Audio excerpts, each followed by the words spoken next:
Several weeks before the massacre in Norway, CBN News went to Oslo. We went to investigate reports that that nation's experiment with Muslim immigration and multiculturalism had gone terribly wrong, that Muslim radicalism was growing, along with violence and intimidation against non-Muslims. In the wake of the killings, some on Norway's left called a fear of Islamization a conspiracy theory.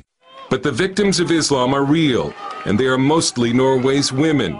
Recent police statistics showed that in the capital of Oslo, 100% of assault rapes between strangers were committed by immigrant non-Western males, and 9 out of 10 of their victims were native Norwegian women.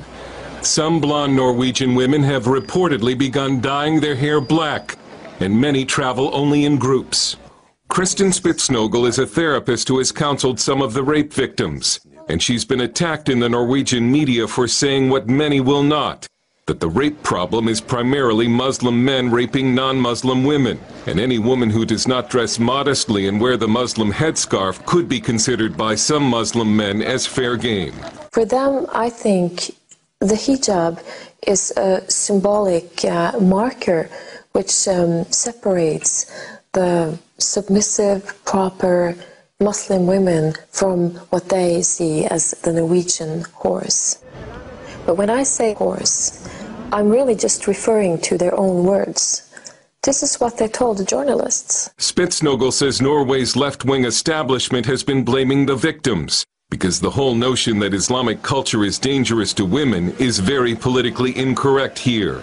Hanna Herland is author of the best-selling book Alarm: Thoughts on a Culture in Crisis. And not all values, some of them are excellent, but not all values from Islamic countries or cultures are excellent to bring into the European society. And I think many times the Norwegians fear to speak about that in fear of being called a racist. But it's hard to call a Muslim immigrant a racist for speaking out against his fellow Muslims.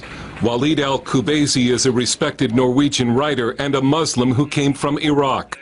He told us he's concerned about radical Islamic elements within the larger Muslim community in Norway.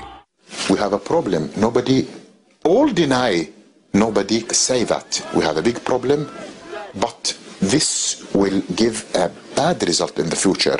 As in other European cities, parts of Oslo are now Muslim zones and may be subject to Sharia law or to the rules of local imams. Most of the areas where the Muslim is majority, the Norwegian feel that they are not in their country, they are not in Norway.